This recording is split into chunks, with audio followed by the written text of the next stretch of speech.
Assalamualaikum warahmatullahi wabarakatuh. Perkenalkan, nama saya Nada Rizky Yulianti dari kelas 4B Farmasi. Di sini saya akan menjelaskan tentang Medication Therapy Management. Layanan manajemen terapi obat adalah penilaian dan evaluasi yang berpusat pada pasien dari regimen pengobatan lengkap, pasien dan tidak hanya obat individu. Sasarannya yang pertama, mengoptimalkan penggunaan obat, meningkatkan kolaborasi, meningkatkan komunikasi, dan memperdayakan pasien. Apa itu manajemen terapi obat? Manajemen terapi pengobatan dalam praktek farmasi ini dirancang untuk meningkatkan kolaborasi antara apoteker, dokter, dan profesional kesehatan lainnya, menambah komunikasi antara pasien dan tim pengobatan pasien, dan mengoptimalkan penggunaan obat untuk pasien yang lebih baik. Manajemen terapi pengobatan merupakan layanan yang dijelaskan untuk upaya memberdayakan pasien untuk berperan aktif dalam mengelola pengobatan mereka sendiri. 5 elemen inti MTM. Yang pertama, Medication Therapy Review. Yang kedua, Personal Medication Record. Yang ketiga, Medication Related Action Plan.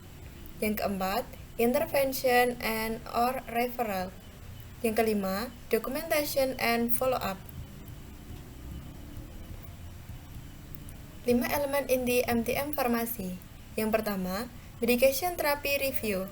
Medication Therapy Review adalah proses yang sistematis untuk mengumpulkan informasi spesifik pasien, menilai terapi obat untuk mengidentifikasi masalah yang terkait pengobatan, mengembangkan daftar prioritas masalah, dan membuat rencana untuk mengatasinya. MTR dapat berupa komprehensif atau ditargetkan untuk masalah pengobatan aktual atau potensial. MTR komprehensif atau ditargetkan pasien membutuhkan layanan dengan berbagai cara. Biasanya, pasien dapat dirujuk ke dokter, apoteker berdasarkan rencana kesehatan mereka. Yang kedua, Personal Medication Record. Personal Medication Record adalah catatan komprehensif mengenai pengobatan pasien, atau baik itu pengobatan resep, pengobatan non-resep, produk herbal, dan suplemen makanan. Umumnya, PMR dicatat secara elektronik, tapi dapat juga dicatat secara manual. Di sini, apoteker dapat menggunakan PMR untuk berkomunikasi dan berkolaborasi dengan profesi kesehatan lainnya untuk meningkatkan hasil terapi dari pasien. Yang ketiga, Medication Related Action Plan. Medication Related Action Plan yaitu rencana tindakan terkait pengobatan atau MAP adalah dokumen pasien sentris yang berisi daftar tindakan yang harus digunakan pasien dalam melacak kemajuan untuk pengelola diri sendiri. Rencana perawatan adalah tindakan profesional kesehatan untuk membantu pasien mencapai tujuan kesehatan yang spesifik. Sebagai tambahannya, rencana pengobatan yang dikembangkan oleh apoteker dan digunakan dalam pengobatan kolaboratif pasien menerima MAP secara individu untuk dalam pengobatan self-management. Pasien dapat menggunakan MAP sebagai pedoman sederhana untuk pemantauan kemajuan kesehatan pasien. Yang keempat, intervensi dan atau rujukan. Petugas farmasi memberikan layanan konsultif dan melakukan intervensi untuk menangani masalah terkait pengobatan. Bila perlu, apoteker merujuk pasien tersebut ke dokter atau layanan profesional kesehatan lainnya. Contohnya, yang pertama, seorang pasien mungkin menunjukkan potensi masalah yang ditentukan selama MTR. Mungkin memerlukan rujukan untuk evaluasi dan diagnosis. Yang kedua, seorang pasien mungkin memerlukan pendidikan manajemen penyakit untuk membantu mengatasi penyakit kronis seperti diabetes. Yang ketiga, untuk seseorang pasien mungkin memerlukan pemantauan beresiko tinggi terhadap obat-obatan, misalnya mengkonsumsi warfarin, phenytoin, methotrexate. Yang kelima, dokumentasi dan follow-up.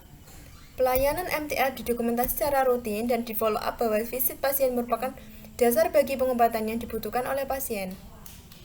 Adapun tujuan adanya dokumentasi pada pelayanan MTM, yang pertama, memfasilitasi komunikasi antara apoteker dan profesional kesehatan lainnya.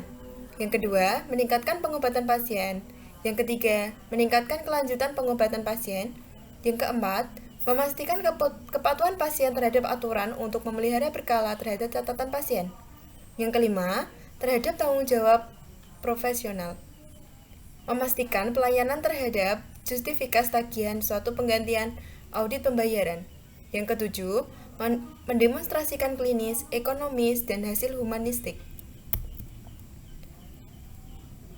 Dokumentasi dan follow-up. Dokumentasi MTM termasuk untuk membuat memelihara data spesifik pasien yang berisi S. Data subjektif, O. Data objektif, A. Assessment, P. Plan. Follow up yaitu ketika pengaturan perawatan pasien berubah maka apoteker berkoordinasi dengan apoteker lain dalam perawatan baru untuk pasien. Apoteker awal yang menyediakan layanan MTM harus berpartisipasi secara kooperatif dengan apoteker lain untuk berkoordinasi dalam pengobatan pasien, termasuk pengalihan obat yang relevan dan informatif terkait kesehatan lainnya. Semua evaluasi, tindak lanjut, dan interaksi dengan pasien dan profesional kesehatan lainnya harus disertakan dalam dokumentasi MTM. Sekian dari presentasi saya. Jika ada kesalahan, mohon dimaafkan. Wassalamualaikum warahmatullahi wabarakatuh.